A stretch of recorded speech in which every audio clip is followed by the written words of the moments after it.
Hello দর্শক, আসসালামু আলাইকুম। Welcome back to my channel. চলে এলাম আর একটা নতুন রেসিপি নিয়ে। আমার আজকের রেসিপি হচ্ছে মিনি মাছ বোনা কিংবা বেদা মাছ বোনা। এই মাছটা কিন্তু এখন খুব কম পাওয়া যায়, আর এই মাছটাকে যদি আপনি আমার মতো এভাবে বোনা করে খান, খেতে কিন্তু ভীষণ মজার, গরম ভাতের সাথে অনেক মজা লাগবে। আশা করছি আমার আজকের এই রেসিপিটি আপনাদের সবার কাছে ভালো লাগবে। মিনি মাছ বোনা করার জন্য আমি এখানে 5টা মিনি মাছ নিয়েছি। এই মাছটাকে অনেকে চেনেন না, এখন মোটামুটি এই মাছটা পাওয়াও যায় না। এটাকে অনেকে বেদা মাছও বলে কিংবা রায়না মাছও বলে থাকে। তো আমাদের দেশে এটা মিনি মাছ বলে। তো মিনি মাছের আমি মাঝখানে এইভাবে কেটে নিচ্ছি, এতে করে মশলাটা খুব সহজে ঢুকবে।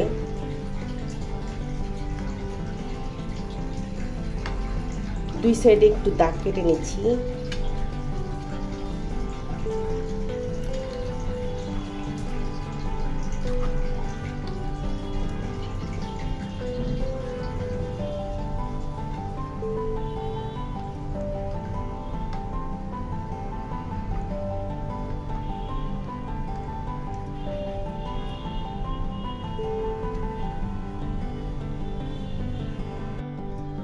তো মাছের মধ্যে আমি প্রথমে একটু লবণ দিয়ে দিচ্ছি,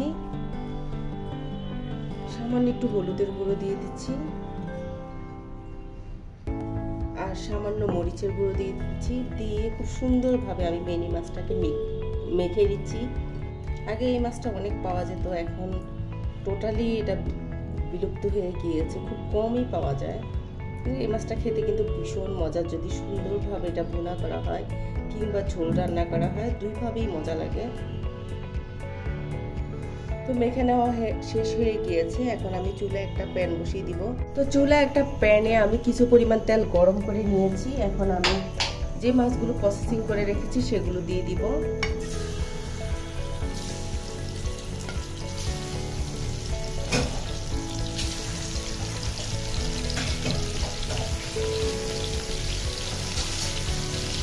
তো সবগুলো মাছ দিয়ে দিয়েছি। মাছের এক সাইড হয়ে গেলে আমি উল্টে দিব।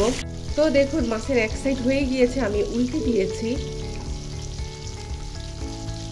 অপর সাইডটাও গোল্ডেন ব্রাউন করে ভেজে আমি মাছগুলো তুলে নিব। তো দেখুন আমার মিনি মাছটা ভাজা হয়ে গিয়েছে। আমি মিনি মাছটাকে তুলে একটা প্লেটে রেখে দিব।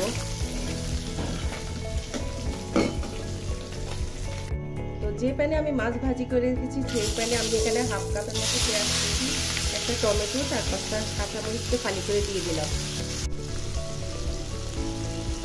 তো এখন আমি দিয়ে দিচ্ছি 1 চামচের মতো রসুন বাটা। রসুন বাটা প্রথমে পেঁয়াজের সাথে মিশিয়ে দিব। রসুনের কাঁচা গন্ধ চলে যাওয়া পর্যন্ত অপেক্ষা করব। 1 মিনিটের মতো একটু ভেজে নিব। এখন আমি কিছু গুঁড়া মশলা দিয়ে দিব। প্রথমে দিয়ে দিচ্ছি হাফ চামচের মতো হলুদের গুঁড়ো, হাফ চামচের মতো মরিচের গুঁড়ো, হাফ চামচের একটু কম দিচ্ছি মরিচের গুঁড়ো। মরিচটা আপনারা বুঝে দিবেন, আপনারা যে পরিমাণ খাবেন সেই পরিমাণ দিবেন। মাছ ভাজিতে অত মরিচের দরকার হয় না। জিরের গুঁড়ো 1/4 চামচের মতো,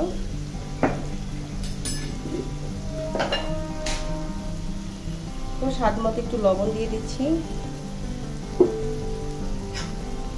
তা আমি সবগুলো তেলের সাথে খুব ভালোভাবে মিশিয়ে নিচ্ছি। সামান্য একটু পানি দিয়ে মশলাটা আমি কষিয়ে নিব। তো সামান্য একটু পানি দিয়ে দিচ্ছি। এখন আমি মশলাটা কষিয়ে নিচ্ছি। তো দেখুন 3-4 মিনিট আমি মশলাটা কষিয়ে নিয়েছি। তো দেখুন মশলার উপরেও তেল উঠে এসেছে। এইভাবে আমি যে বেদা মাছটা ভেজে রেখেছি সেটা দিয়ে দিচ্ছি।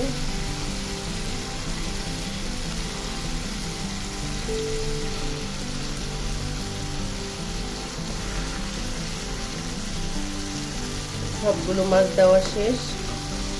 তো আমি 1-2 মিনিটের মতো এক সাইড রান্না করে তারপরে উল্টে দিব।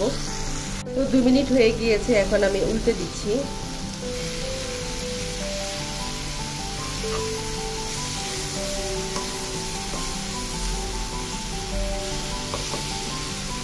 এবারে আমি একটু সামান্য পানি দিয়ে দিব, একদম সামান্য। এবার চুলার আঁচটা মিডিয়াম লোতে রেখে এই মাছটাকে আমি আরো 5 মিনিট ভুনা করে নিব। তো দেখুন 4-5 মিনিট পরে আমার মিনি মাছটা ভুনা ভুনা হয়ে গিয়েছে, দেখতে কতটা লোভনীয় লাগছে। আপনারা যদি এইভাবে মাছ ভাজি করে খান, যে কোনো মাছ খেতে কিন্তু ভীষণ মজা লাগবে। তো উপরে আমি একটু ধনিয়া পাতা কুচি ছিটিয়ে দিচ্ছি। তো আমার মিনি মাছ ভুনাটা রেডি। তো আমার আজকের এই মিনি মাছ ভুনার রেসিপিটি আপনাদের কাছে কেমন লেগেছে? ভালো লাগলে অবশ্যই একটা লাইক দিবেন আর আমার চ্যানেলটিকে সাবস্ক্রাইব করবেন। আজ তাহলে এই পর্যন্ত, সবাই ভালো থাকবেন। আল্লাহ হাফেজ।